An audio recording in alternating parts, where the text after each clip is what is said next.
హైదరాబాద్ లో జరగబోయే మనీ మంత్ర money manifestation classes కి ఇప్పుడే కాల్ చేసి రిజిస్టర్ అవ్వండి.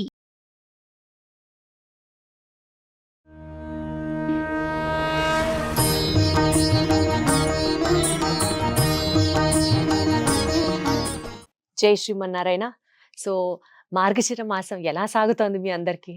మరి మన గోదమ్మ చెప్పినట్లుగా మీరు గూడా మార్గశిర మాస వ్రతం చేస్తున్నారా? 3:30 కల్లా లేచి, చక్కగా స్నానం చేసి, మీరు గూడా పాసురాల్ని సేవిస్తున్నారా? మీరందరూ బావుండాలి. కాదు, మనమందరం బావుండాలి. అందరి కోరికలు నెరవేరాలని మనస్ఫూర్తిగా కోరుకుంటూ, మరి ఇవాల్టి మన శరణాగతి మార్గం కార్యక్రమంలో 6వ పాసురం గురించి మనకి అర్థమయ్యేటట్టు వివరించి చక్కగా చెప్పడానికి మనతో పాటున్నారు వైష్ణవ సాంప్రదాయ ప్రచారకురాలు పద్మజ రామానుజదాస్ గారు. అమ్మా నమస్కారం. నమస్తే. ఇవాళ 6వ పాసురం నుంచి మొదలుకొని 15వ పాసురం వరకు మరొక ఘట్టం రాబోతుంది. ధనుర్మాస వ్రతం. మార్గశిర వ్రతం కన్నా కూడా దీని పేరు ధనుర్మాస వ్రతం అని అంటారు. ఈ ధనుర్మాస వ్రతంలో 30 రోజులు 30 పాటలలో గాను మొదటి 5 పాటలు పూర్వరంగంగా చెప్పుకోవచ్చు. వ్రతానికి పూర్వరంగం. అంటే వ్రత నియమాలేమిటి, వ్రతం ఈ నెలలోనే ఎందుకు చేయాలి, ఈ వ్రతం చేయటం ద్వారా తాము ఏ ఫలితం కోరుకుంటున్నారు, ఇవన్నీ కూడా చెప్పింది గోదమ్మ. అలాగే భగవంతుడు వేంచేస్తున్నటువంటి 5 స్థానాలను గురించి విశేషంగా ప్రస్తుతించారు అని చెప్పుకోవచ్చు. పర, వ్యూహ, విభవ, అంతర్యామి, అర్చావతారం. ఈ మొదటి 5 పాసురాల్లో ఈ రోజు పాసురం మొదలుకొని 15వ పాసురం వరకు 10 మంది గోపికలను మేలుకొలిపి తమతో చేర్చుకొని అప్పుడు శ్రీకృష్ణ స్వామి కోసం అని చెప్పి వీళ్ళంతా బయలుదేరి స్నానమాడి వ్రతం చేయడానికి సమాయత్తం అవబోతున్నారు. అంటే 10 రోజులు 10 మంది గోపికలను, రోజుకొక గోపికను మేలుకొల్పటం. అసలు వీళ్ళందరినీ వ్రతానికి ఈ గోపకుల వృద్ధులు సమ్మతించి కృష్ణయ్యతో కలిసి చెయ్యమన్నప్పుడు కొంతమంది పడుకోవడం ఏంటి, కొంతమంది లేవడం ఏమిటి, ఇది కూడా గతంలోనే చెప్పుకున్నాం. అంటే కృష్ణ గుణానుభవంలో సక్తమైపోయిన స్థితిలో ఉన్నటువంటి గోపికలు కొంతమంది ఏంటంటే కలవరిస్తూ ఉన్నారు, కొంతమంది గాఢ నిద్రలో శ్రీకృష్ణ స్వామిని గురించి కలగంటున్నారు, కొంతమంది ఏమిటంటే అన్యమనస్కంగా పడుకొని ఉన్నారు. ఇలా రకరకాల స్థితులలో ఉన్నారు వీళ్ళు. అయితే గోపికలు మొత్తం 5 లక్షల మంది ఉన్నారు రేపలలో. 5 లక్షల మంది ఉన్నప్పుడు 10 మంది లేకపోతే ఏమైందండి? మన గోదా గోపిక వెళ్ళిపోవచ్చు కదా నోముకి. ఎందుకు ఆ 10 మందిని కూడా కలుపుకోవాలనుకుంటుంది అంటే, ఒక్క గోపిక లేకపోయినా గోష్ఠి వెలవెలబోతున్నట్లు ఉంటుంది. ప్రతి ఒక్కరుని కలుపుకుంటూ వెళ్ళాలి, అందరినీ కలుపుకొని ఈ గోష్ఠిగా వ్రతం ఆచరించాలని చెప్పటమే గోదాదేవి యొక్క ధనుర్మాస వ్రతం యొక్క ముఖ్య ఉద్దేశం. అందుకే మొన్న మీకు చెప్పటం అయింది, ఈ వ్రతం ఎవరింట్లో వాళ్ళు కూర్చొని చేసేది కాదు. అందరూ కలిసి పాసురాలు సేవించాలి దగ్గరలో ఉన్నటువంటి కోవిలకి వెళ్ళి. ఎందుకు అందరూ కలిసి అంటే ఇది కారణం. గోదమ్మే భాగవతులకు సుప్రభాతం పాడి వారిని తమతో కలుపుకొని వెళ్ళి శ్రీకృష్ణ స్వామిని ఆశ్రయించింది. ఎందుకంటే అందరినీ కలుపుకొని వెళ్ళటం, ఒక్కొక్క గోపికలో ఒక్కొక్క విశేషం ఉండొచ్చు. ఏమో ఏ గోపికమ్మను అనుగ్రహించడానికి కృష్ణ పరమాత్మ వేయించేసినా, ఆయన క్రీగంటి చూపు మన మీద పడినా మనం కూడా తరిస్తాంగా. నేరుగా మనమే వెళ్ళి ఆశ్రయిస్తే మన తప్పుల్ని చూసి స్వామి క్షమించకపోవచ్చు, మనల్ని అనుగ్రహించకపోవచ్చు, ఆగ్రహించనవచ్చు, నిగ్రహించనవచ్చు. అదే గనక అందరితో కలిసి వెళితే, మనం అందరం కలిసి వెళ్ళినప్పుడు మన అందరిలో ఎవరో ఒకరు ఆ స్వామిని బాగా ప్రేమించేవారు, స్వామి అభిమానించేటువంటి గోపిక ఉంటే ఆమెను అనుగ్రహించడానికి వచ్చినా ఆయన అనుగ్రహం మన మీద పడుతుంది కదా అనే ఒక మంచి ఉద్దేశ్యంతోటి, సత్సంకల్పంతోటి మన గోదా గోపిక అందరినీ కలుపుకొని వెళ్ళాలని ప్రయత్నం చేస్తుంది. ఈనాడు మొట్టమొదటి గోపికను మేల్కొలుపుతుంది 6వ పాసురంలో. ఈ గోపిక ఎటువంటిదంటే భగవద్ అనుభవానికి కొత్తదైనటువంటి పిల్ల. తను ఒక్కతే అనుభవించుకుంటుంది కృష్ణ పరమాత్మని.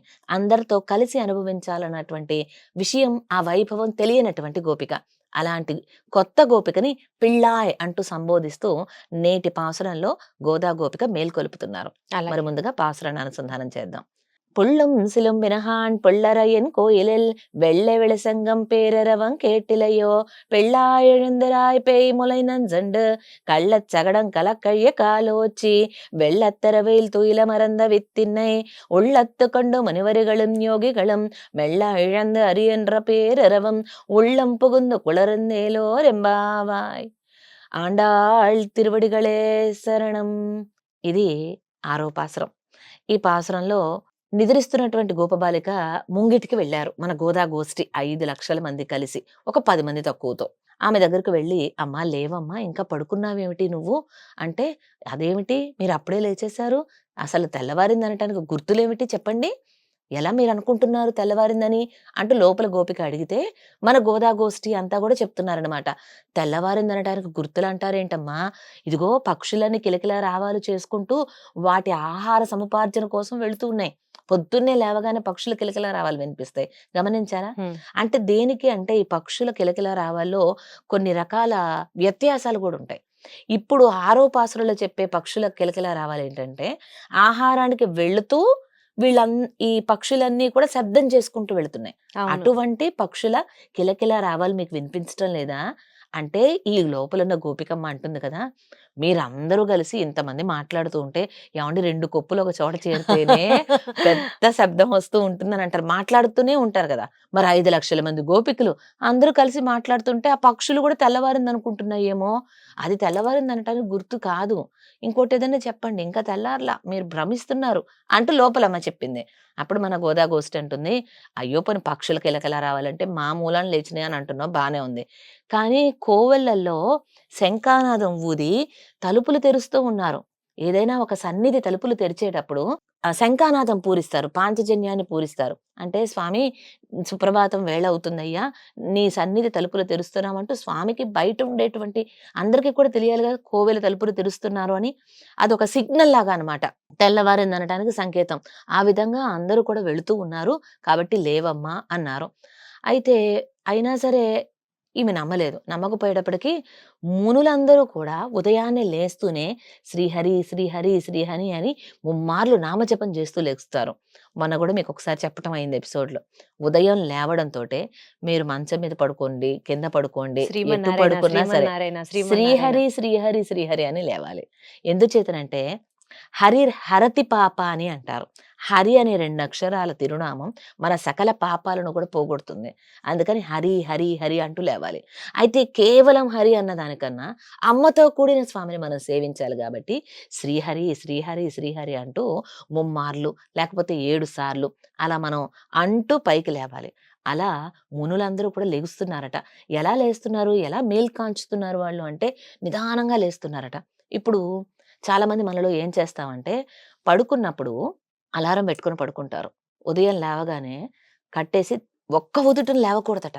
మనకి ఎంత పనులన్నా ఉండనివ్వగాక నిదానంగా లేవాలి. ఎలా గర్భిణీ స్త్రీ ఎలా లెగుస్తుంది, కడుపులో ఉన్న బిడ్డకి ఏమన్నా అవుతుందేమని ఒక పక్కకు తిరిగి ఒత్తిగిలి ఆ తర్వాత నిదానంగా లేచి నిదానంగా అడుగులు వేస్తుంది. అలాగే మన గర్భంలో కాదు, మన హృదయ కుహరంలో వేంచేస్తున్నాడు భగవంతుడు. ఆయనకి ఏమీ అవధ్యం కలగకుండా, కీడు కలగకుండా ఆ హృదయ స్థానం మీద చేతులు పెట్టుకొని గర్భిణీ స్త్రీ లేచినట్లు నిదానంగా హరి శ్రీహరి శ్రీహరి అంటూ లేచి అప్పుడు బయటికి రావాలి. ఇది మన కాలకృత్యాల్లోకి అడుగు పెట్టడానికి ముందు మనం చేయవలసిన పని. ఇలా ఈ గోదమ్మ ఏమిటంటే మన గోదమ్మ నిత్యం దైనందిన జీవితంలో మనం ఎలా ఆచరించాలి, భగవంతుణ్ణి చేరుకునేటువంటి మార్గం ఏమిటి అనేది కూడా అంతర్లీనంగానే మనకు చెప్తూ ఉంటారు.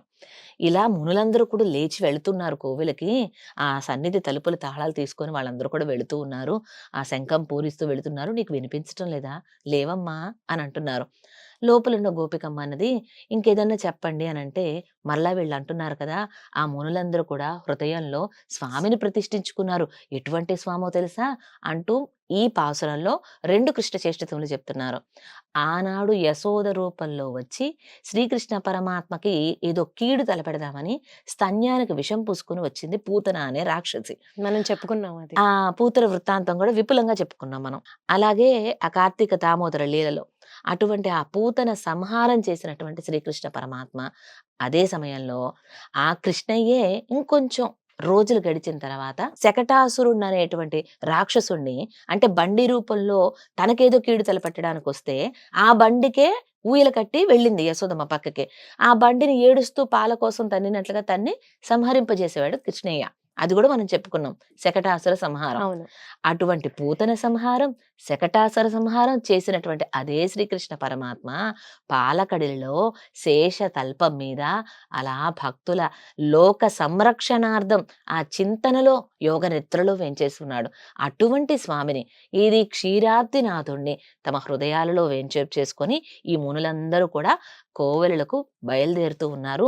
ఆ యొక్క విశేషాన్ని మేము విని మేము కూడా వాళ్ళు హరి హరి అంటూ ఉంటే మా హృదయాలన్నీ కూడా చల్లబడ్డాయి. అంటే ఈ సంసారం అనేటువంటి తాపాన్నంతటిని కూడా పోగొట్టుకున్నటువంటి వారమై మేము కూడా చల్లబడినటువంటి వాళ్ళమై ఆ కృష్ణయ్యని చేరుకోవాలని లేచి వచ్చాము. ఇంకా నువ్వు ఆలస్యం చేస్తున్నావు ఏంటమ్మా, లేచి మాతో కలువు, అందరం కలిసి వెళ్ళి శ్రీకృష్ణ స్వామిని మేల్కొలిపే ప్రయత్నం చేద్దాము. ఆ స్వామి దగ్గరికి కూడి వెళ్ళి అందరం కలిసి వ్రతమాచరిద్దాం, లేచిరా అమ్మా అంటూ ఈనాటి 6వ పాసురంలో మొట్టమొదటి గోపికమ్మను, అంటే భాగవత శేషత్వం అంటే భాగవతుల పట్ల ఎలా ఉండాలి అనేది పూర్తిగా తెలియనటువంటి గోపిక, కొత్త గోపిక. అటువంటి గోపికను తమలో చేర్చుకొని ముందుకు సాగుతున్నారు. అంటే ఎవరికైతే భక్తి లేదా ఇప్పుడిప్పుడే ఆ మార్గంలోకి వస్తున్న వస్తున్నారు. వారికి కూడా కొంచెం ఎంకరేజింగ్ గా ఉండడానికి ఈ రకంగా కలుపుకొని వెళ్తున్నారు అని చెప్పబడింది ఈ పాసురంలో. చెప్పారు ఖచ్చితంగా. అలా అందరినీ కలుపుకొని వెళ్ళాలి. ఉమ్. తెలియని వాళ్ళకి తెలియజెప్పాలి, తెలిసిన వాళ్ళ దగ్గర నుంచి తెలుసుకుంటూ ఉండాలి. మన ఆచరణ నలుగురికి స్ఫూర్తిదాయకంగా ఉండాలి. ఆ విధంగా అందరినీ కలుపుకొని గోష్ఠిగా భగవంతుని ఆశ్రయించాలని మన గోధుమ ముఖ్య ఉద్దేశ్యం. అందుకని అంటారు కదమ్మా, గుడికి వెళ్ళేటప్పుడు కూడా ఎవరినన్నా తీసుకొని వెళ్తే వాళ్ళకి దేవుణ్ణి చూపించిన పుణ్యం కూడా మనకే లభిస్తుంది అని చెప్తారు. అది ఒకటి. వీళ్ళు చెప్పే స్నానము నీరాటానికి రండి అని పిలుస్తుంది కదా గోదమ్మ. ఎటువంటి స్నానం అంటే భగవద్ గుణానుభవంలో మునిగే స్నానం. సముద్రంలో కానీ నదిలో కానీ మీరు వెళ్ళేటప్పుడు ఒకళ్ళే వెళ్తారా, నలుగురు చేతులు పట్టుకొని వెళ్తారు. గమనించండి. అంటే ఆ ప్రవాహాల్లో కొట్టుకుపోకుండా మునిగిపోకుండా ఒకళ్ళకొకళ్ళు సాయం.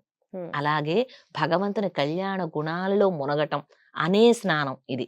పైకి నీరాటం అని చెప్పిన అంతరార్థం ఇది. అర్థమైందమ్మా. అలాగే ఈ రోజు మనకి ఈ పాసురంలో శ్రీహరి అనే నామాన్ని ఇచ్చింది గోదమ్మ. కాబట్టి రేపటి వరకు శ్రీహరి శ్రీహరి శ్రీహరి అంటూ చక్కగా నామానుసంధానం చేద్దాం. తప్పకుండా. ఆండాళ్ తిరువడిగళే శరణం. ఆండాళ్ తిరువడిగలే శరణం. సర్వం సర్వం శ్రీకృష్ణ శ్రీకృష్ణ అర్పణమస్తు. అర్పణమస్తు.